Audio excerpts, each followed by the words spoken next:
우리는 믿음과 관계된 것들을 지금 조금씩 살펴보고 있죠. 첫 번째는 의심을 살펴봤고요. 두 번째는 행함을 살펴봤습니다. 오늘은 율법에 대해서 좀 살펴보려고 합니다. 율법 그러면 왠지 좀 이렇게 경직되고 좀 거부감이 있는 그런 단어가 율법인 것 같아요. 그렇지 않나요? 율법은 우리랑 거리가 상당히 먼 것 같은 그런 느낌이 드는 그러한 단어인 것 같습니다. 좀 심하게 말하면 그리스도인들에게는 율법 알러지? 율법 그러면 알러지 같은 게 있는 것 같은 그런 생각도 듭니다. 율법을 나쁜 것, 가까이 하지 말 것, 또 혹은 구약 시대의 것, 좀 사라져야 하는 것, 이렇게 이해하는 경향들이 우리 그리스도인들에게 있다는 것입니다. 그런데 딱히 그렇지는 않습니다. 율법이 지금 우리의 삶에 사라져야 하거나 거부되어져야 하거나 아니면 전혀 관계없거나 하는 일은 결코 아니다라는 사실을 염두에 두고 말씀을 들으시면 좋을 것 같습니다. 얼마 전에 한 성도님이 이런 문자를 보냈습니다. 목사님, 출애굽기에 보면 누구든지 안식일에 일하는 자는 반드시 죽임을 당하리라고 나오는데 그럼 저는 어떡하나요? 간혹 주의를 이제 어쩔 수 없이 빠지는 그런 경우가 있어서 성경을 읽다가 갑자기 두려워졌나 봐요. 이 말씀은 출애굽기 31장 15절이에요. 엿새 동안은 일할 것이나 일곱째 날은 큰 안식일이니 여호와께 거룩한 것이라. 안식일에 일하는 자는 누구든지 반드시 죽일지니라. 아멘하기가 참 곤란한. 네. 여러분은 어떻게 생각하시나요? 만약에 안식일을 지키지 않는 자가 죽임을 당한다. 지금도 그렇다. 라고 한다면 저 지난주에 말씀 전한 것 중에 예화 중에 제가 군대에서 6개월 이상 교회를 안 갔다니까요. 저는 그때 죽어도 벌써 죽었어야 돼요. 벌써 죽었어야 돼요. 그리고 만약에 안식일에 예배하지 않는 자가 죽는 자라고 한다면 안식일 딱 지나는 순간 전국 방방곡곡에서 그리스도인들이 죽어가는 꼴을 우리는 봐야 합니다. 그런 뉴스 들은 적 없죠? 율법은 참 어렵습니다. 이거 지켜야 되는 거야, 말아야 되는 거야. 이건 지켜야 되는 거고 저건 지키지 않아도 되는 거고. 이거 참 어떻게 분별해야 될까? 참 어렵습니다. 단순히 구약이 율법이기 때문에 우리는 지키지 말아야 될까? 이건 또 아닌 것 같아요. 왜냐하면 예수님께서 이렇게 말씀하셨거든요. 나는 율법을 폐하려 온 것이 아니다. 나는 율법을 완전하게 하려 왔다. 예수님께서 그렇게 말씀하셨거든요. 그러니까 율법이 지금 우리에게도 영향력이 있는 거예요. 주일에 예배 빠지지 마십시오. 언제 어느 때 벼락이 떨어져. 이렇게 하면 이단이 될 수 있는 거고요. 지금도 우리는 율법의 대표격을 지키려고 애쓰잖아요. 그 율법의 대표가 뭐죠? 십계명이잖아요. 십계명을 성경책 사면 맨 뒤에 십계명 다 적혀 있잖아요. 쓸데없는데 적어놨겠어요? 우리가 반드시 지켜야 될 계명, 10가지 계명, 하나님께서 모세를 통해서 우리에게 주신 계명, 이 계명이 우리에게 영향력이 분명하게 있다라는 거죠. 그럼 우리는 율법을 지켜야 되는가? 지키지 않아도 되는 것인가? 지켜야 하는데 안 지켜도 큰 문제가 되지는 않는가? 믿음 생활하는데 율법은 과연 어떠한 영향력을 우리에게 끼칠까? 믿음과 율법은 어떠한 관계가 있을까? 이러한 궁금증이 생기고 의문이 생겨야 합니다. 물론 여러분들 다 이런 의문을 가지고 있었을 거예요.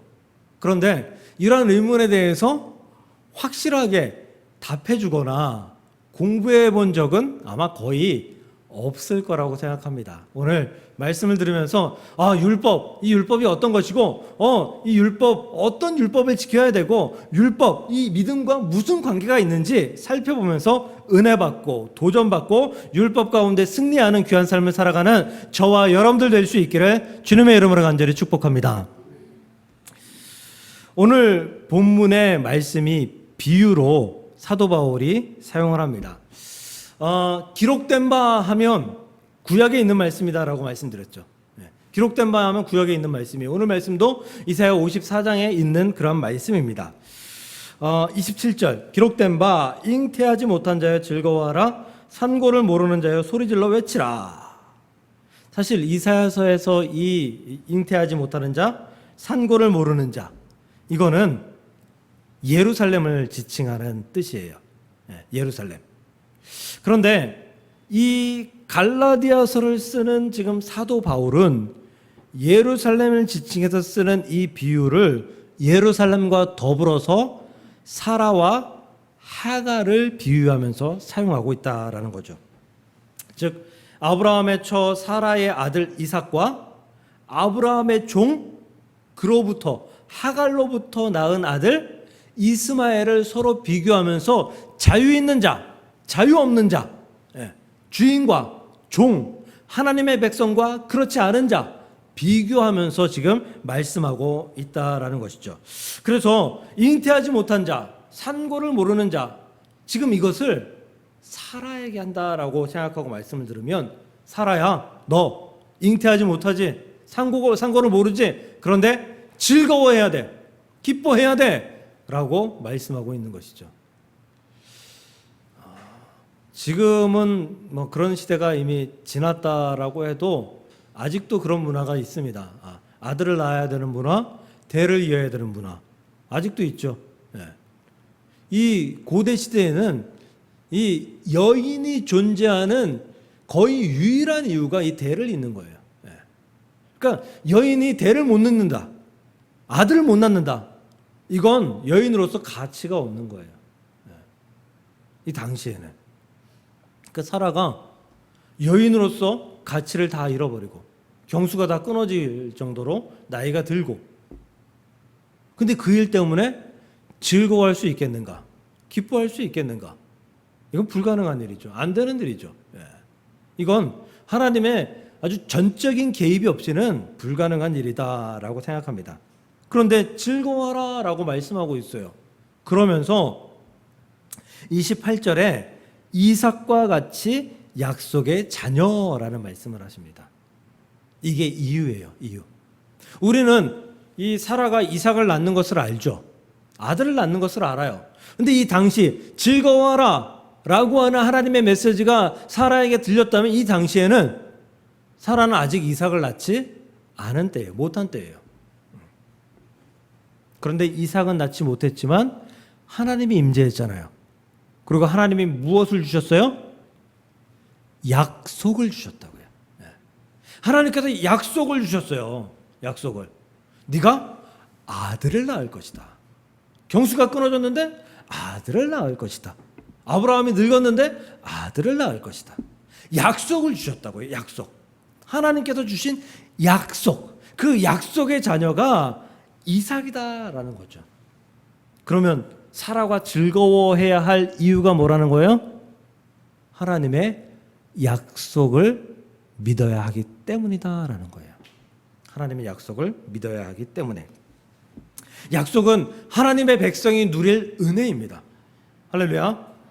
하나님의 백성들은 그 약속의 은혜를 누리면서 이 땅 가운데 역사를 유지해 왔다라는 거죠.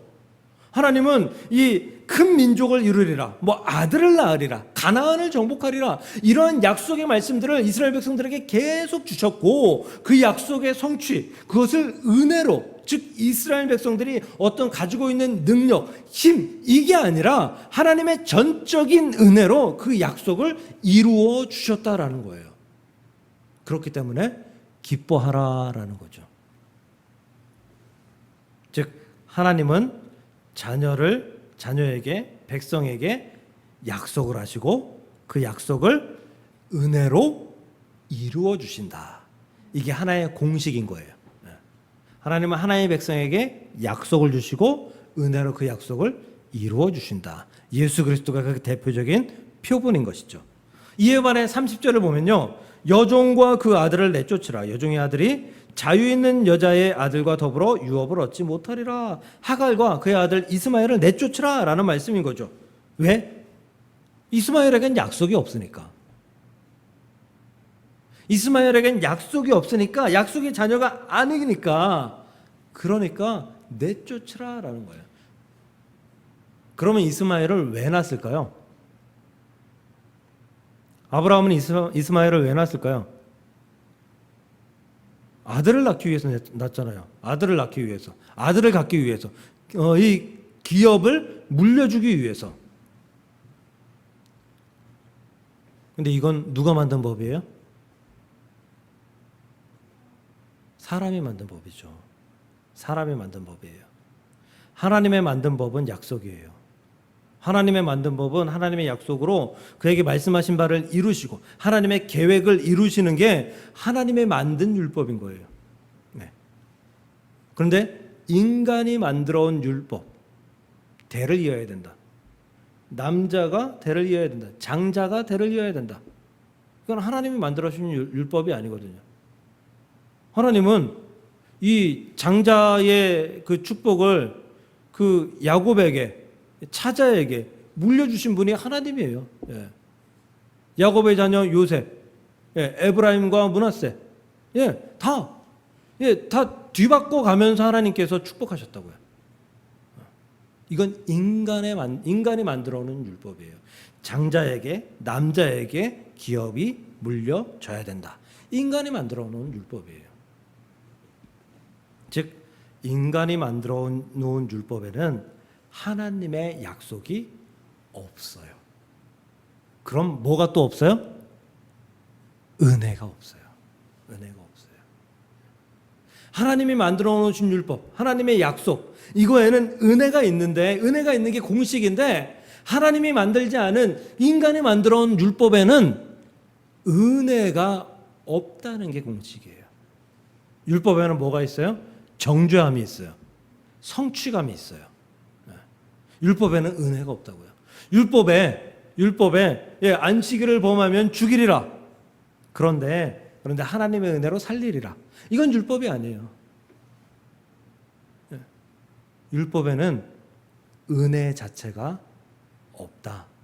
율법에는 정죄함과 성취감만 존재할 뿐이다라는 거예요. 인간이 만들어 놓은 율법에. 율법으로는 하나님을 설명하기 어렵습니다. 하나님을 설명하기에는 은혜라는 단어가 적합합니다. 그렇게 은혜로 설명된 하나님을 섬기는 것이 믿음입니다. 율법은 믿음의 일부 요소는 될 수는 있겠지만 율법을 지키는 것만으로 믿음, 하나님의 은혜, 예수 그리스도를 절대 설명할 수 없다는 것입니다. 또 율법은 믿음과 완전히 다른 속성을 가지고 있기도 합니다. 믿음은 하나님의 약속인 예수 그리스도를 믿고 그의 십자가를 의지하는 거예요. 나의 공로 없이, 나의 능력 없이, 나의 행함 없이 그저 의지하는 거예요. 그런데 율법은 내 공로가 필요해요. 내 능력이 필요해요. 내 노력이 필요한 것이 율법이다라는 거예요. 다시 말하면 율법은 내 힘과 내 능력, 내 공로로 구원받을 수 있다라고 착각하게 만드는 것이 율법이다라는 거예요. 율법은 완전하지 않습니다. 많은 그리스도인들이 말씀을 듣고 도전을 받지만 율법이라는 것에 빠져서 자꾸만 죄에 허덕이게 됩니다. 나는 왜 이렇지?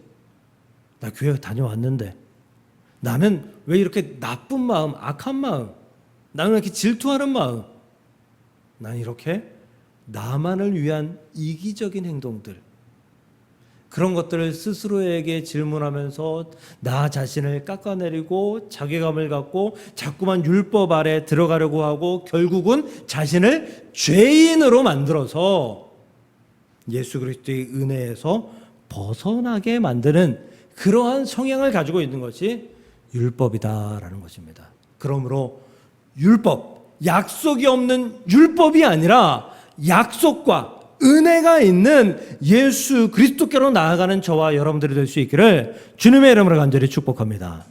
이렇게만 들으면 율법 너무 나쁜 거예요. 맞죠? 제가 나쁘게만 설명을 했어요. 그런데 아까 예수님께서 하신 마태복음 5장 17절의 말씀처럼 내가 율법이나 선지자를 폐하러 온 줄로 생각하지 말라. 폐하러 온 것이 아니라 완전하게 하려 함이라. 이 말씀은 무슨 뜻이냐면 율법이 나쁘다, 율법이 악하다, 율법을 버려야 된다, 이게 아니라 율법을 너희들이 지켜야 돼. 그런데 율법에 부족한 부분들이 있어. 예수님이 그것을 완전하게 할 테니까 그 완전한 율법을 너희가 이제부터 지키면 돼 라고 말씀하시는 거예요. 율법을 지켜야 한다라고 말씀하시는 것이죠. 이스라엘의 율법은 613개입니다. 많죠. 하지마, 이게 365개. 매일 하나씩 하지마, 365일처럼 365개. 이게 248개. 그래서 613개입니다. 근데 하나님께서 주신 율법은 10계명 정도가 다예요. 레위기에서 나온 어떤 제사들에 대한 율법 이런 것들은 있을 수 있어도 하나님께서 직접적으로 주신 율법은 10계명 정도예요. 만약에 2024년 지금에도 예수님께서 아기 예수님으로 오시지 않았다면, 십자가 죽지 않으시고 아직까지 계획 중이셨다면 아마 율법은 1000개가 넘지 않았을까? 왜? 사람들이 자꾸만 만들어내니까. 인간이 율법을 만들어냅니다. 그 율법은 도덕과 윤리를 지키게끔 만듭니다. 그런데 더불어서 도덕과 윤리와 전혀 상관없는 율법들을 자꾸만 만들어내고 갱신해 갑니다. 유대인들의 율법 중에 안식일에 일하면 안 된다. 이건 철칙이죠. 땀 흘리면 안 되는 거예요. 근데 이 땀 흘리면 안 되고 또 불을 켜서도 안 돼요. 그러니까 우리가 만약에 안식일을 지켜야 된다라고 하면 안식일 되기 전에 예배당 불을 다 켜놓고 그리고 밤새 켜놓고 다음날 와가지고 예배 드려야 돼요. 와서 불 켜면 일이니까 안 돼요. 유대인들이 안식일 전에 불이 나게 하는 일이 뭔지 아세요?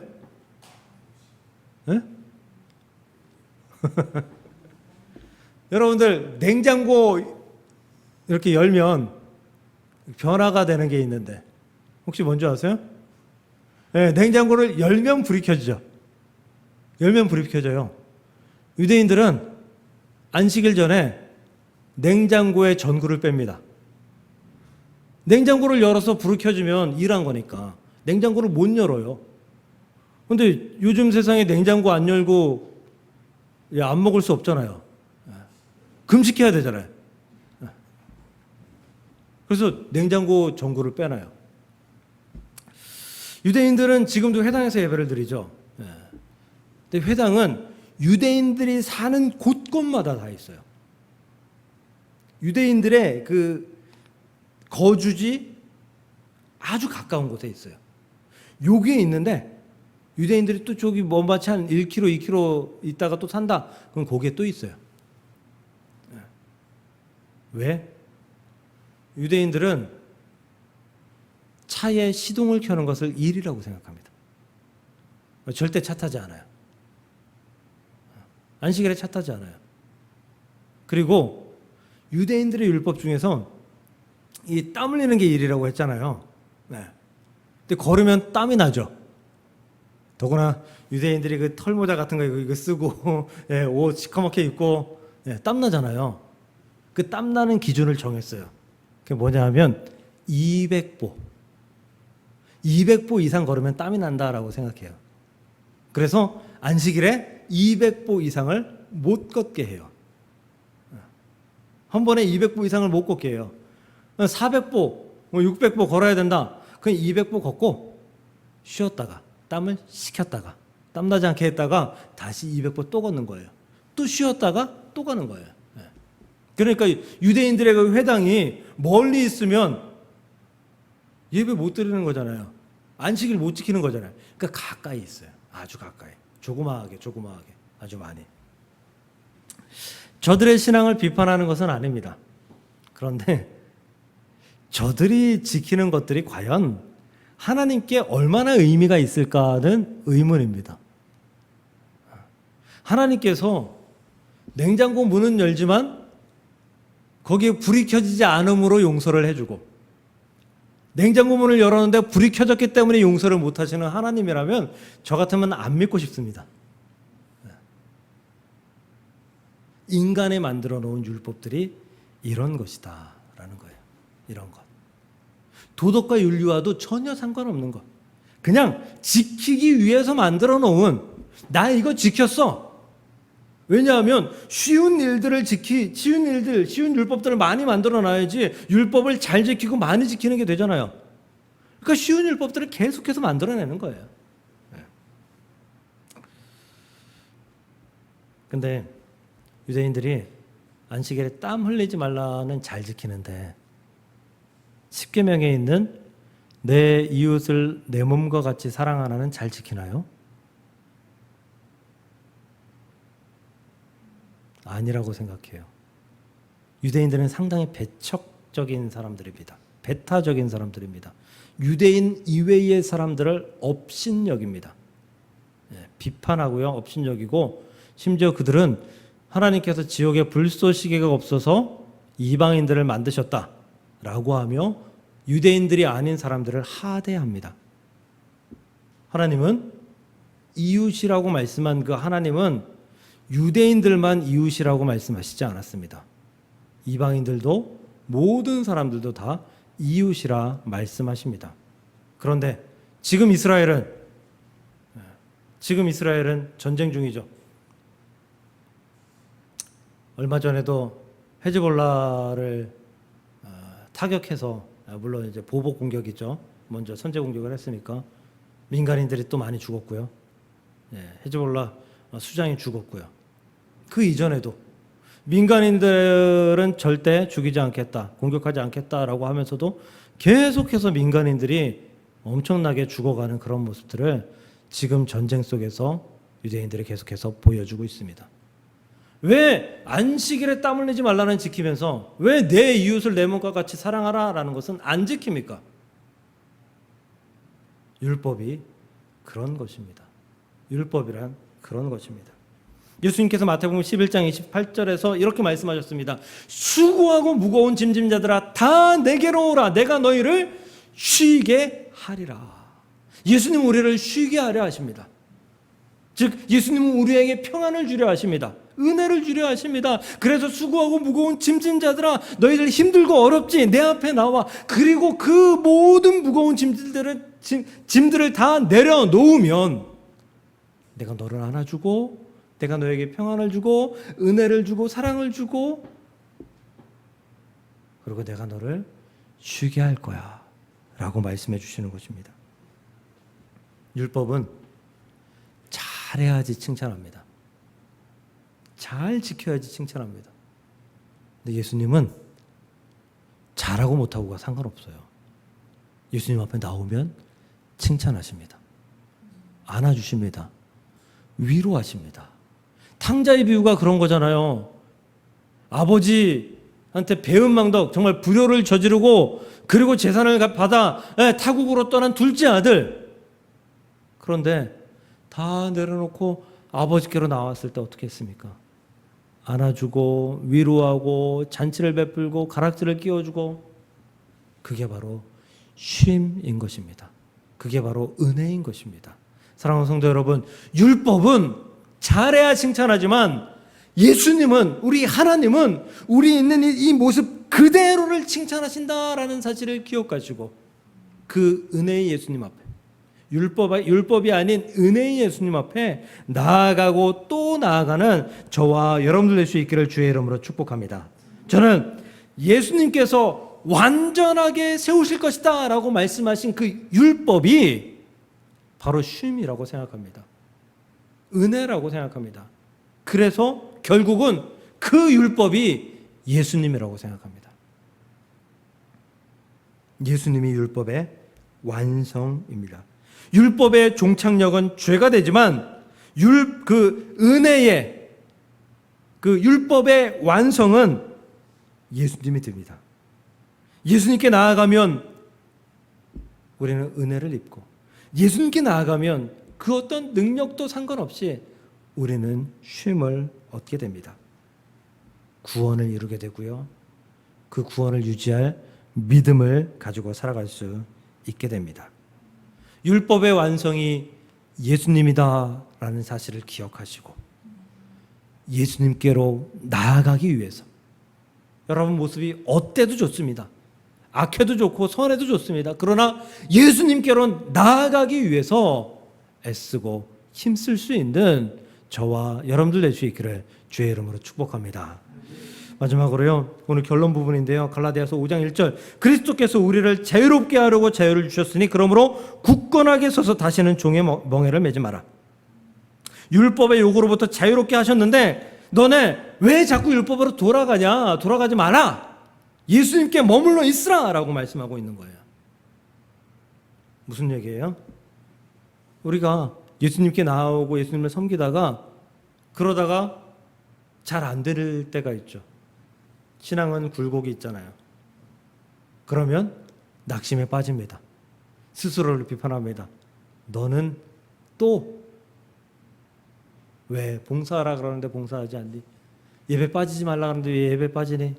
헌금에 성실하라고 하는데 왜 헌금에는 그 모양이니? 왜? 그러면서 자신을 비판하는 자리로 또 나아간다라는 거예요. 은혜의 자리에 있었는데, 약속의 자리에 있었는데 다시금 이전의 율법 밑에 자리로 자꾸만 들어가게 된다라는 거예요. 그거 가지 말라라는 거예요. 그럼 어떻게 가지 말아야 될까요? 우리 자신을 그렇게 비판하는 것이 아니라 우리 자신에게 이렇게 질문하면서 살면 됩니다. 너 지금 예수님의 기쁨이 되고 있는가?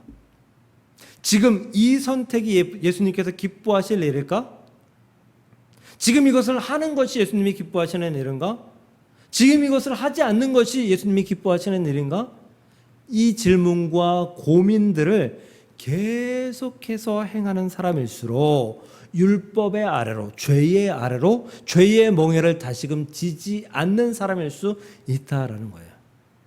사랑하는 성도 여러분, 여러분들께 질문하십시오. 나 지금 예수님의 기쁨인가? 예수님이 기뻐하시나?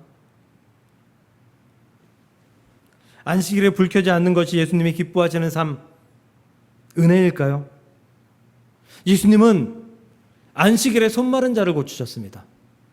예수님은 만약에 안식일에 너희 양이 가시덤불에 빠져서 죽게 생겼다라고 하면 그를 구해야 된다라고 말씀하신 분이 예수님이십니다.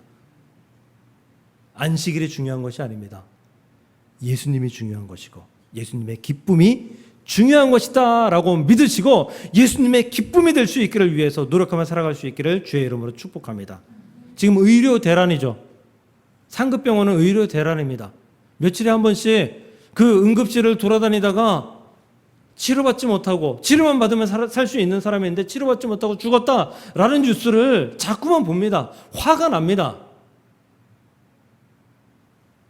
저는 정부가 잘했다 못했다, 의사들이 잘했다 못했다를 이야기하고 싶지 않습니다. 그런데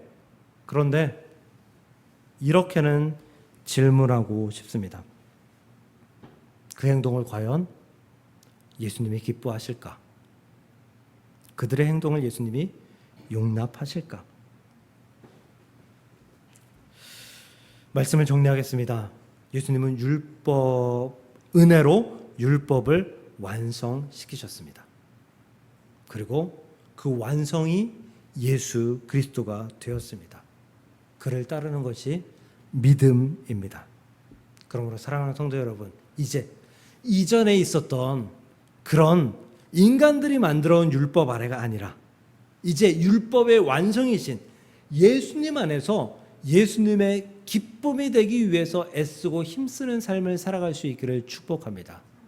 그러한 삶이 율법을 완성하고 율법을 지키는 삶이다라고 여기시고 예수님의 기쁨이 되시길, 예수님의 사람이 되시길, 약속의 성취가 되시길, 은혜가 되시길 주님의 이름으로 간절히 축복합니다.